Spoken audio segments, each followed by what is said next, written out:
The Catalogue by Adelia Ford, Eastwood, 2122. Narrated by Chloe Schwank. A catalogue is a systematic order of items. What would it look like if you were to catalogue your life? Which items are top shelf and beyond reach? What moments lie crumpled in the discounted items? Beyond reach in my catalogue are Antarctica and becoming a serialized author whose novels morph into a successful franchise. My thwarted childhood ambitions included being a fountain designer or a symphony conductor. Those dreams faded when I became disinterested in physics and loathed musical theory. Waving your arms holding a stick is not a conductor's role, but it always held magical appeal when I watched it as a child. With regret, I now accept, like the immortalized Lucy Jordan, I too will never ride through Paris in a sports car at the age of 37. For that eternal accursed reminder, I can thank the late Marianne Faithfull. In days gone by, I longed to be the imagined Lucy Jordan in that sports car, but now, sigh, it's impossible. I can forego driving the sports car in Paris at this stage of life, yet still embrace other life-affirming moments. My catalogue would be colourful and more like a jumble sale of mismatched items. Attending an all-girls Catholic school in the 70s is on the discount items list. Almost laughable preparation for life in general, considering my first job as a clerk was in a warehouse amongst 400 men. There were fewer than 20, mostly middle-aged women, just the pair of us, under 20. We too received a disproportionate amount of unwanted attention. That workplace taught me how to stand up for myself. Inordinately shy, I became a fast learner with a sharp tongue. There's being the disregarded daughter of Eurasian parents who only saw value in those with Y chromosomes. A family tradition upheld against my mother, aunts and grandmothers before me. How wrong they were. Why on earth did I work so hard at school when I was handicapped from the start by gender at my first breath? When placing third in your final school year disappointed the resident patriarch and earned me a lecture on failure. Denied the opportunity to accept the awarded university scholarship, another one of those gendered disappointments. Instead, I took the first job offered and dutifully supported my family financially. The middle section is fulfilling others' expectations. I built a career, got married, bore the requisite pigeon pair, and bought a home. The career was carved through sheer grit and determination in non-traditional roles for women.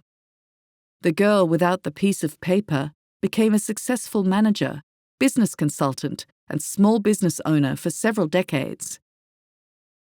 Starting my first job 9 days out of school as a paper-shuffling lowly clerk, ending with a career in large-scale technology consulting was quite a ride.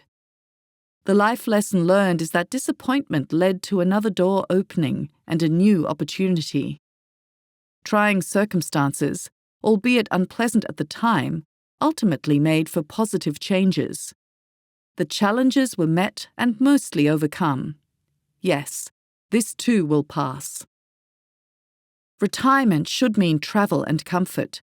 Being stranded in Budapest in a declared state of emergency at the onset of COVID-19 and struggling to return home before the borders closed was not the retirement dream trip.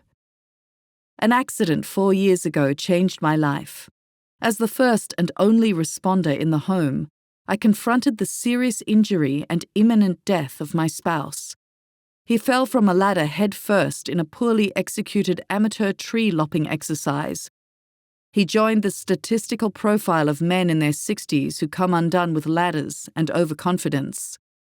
I called the ambulance, then waited solo in casualty for 6 hours until he was officially diagnosed with a fractured neck in a critical joint, the one that controlled breathing. Undergoing extensive surgery the next day, I waited the outcome from midday, calling every hour for 8 hours, only to be advised to call back in an hour repeatedly. I nursed him through a long rehabilitation. My actions saved his life. Living with post-traumatic stress disorder is my reward. As he did not see or respond to the emergency, sedation was his savior. It allowed him to muse aloud that he never considered death a possibility. He assessed that quadriplegia wouldn't be so bad. Post-recovery, he announced he wanted a motorbike. This prompted a reassessment of my dedication.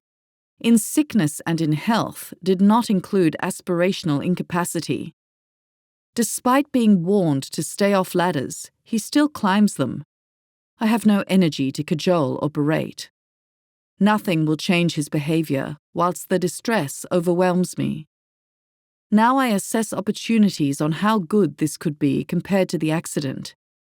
Invariably, the answer is yes to trying some new challenge that may bring me joy. The result was my accepting the year of yes. I would say yes to anything appealing that came my way, even when it was challenging, unnerving, or scary. I ran for state parliament, wrote blogs on my passions, took up weaving, sketching, and painting, and performed my monologue at a festival. I performed stand-up comedy and worked in television and commercials. The highlight was sharing a film set with Ryan Reynolds and Emily Blunt. A film I created was selected to open a film festival.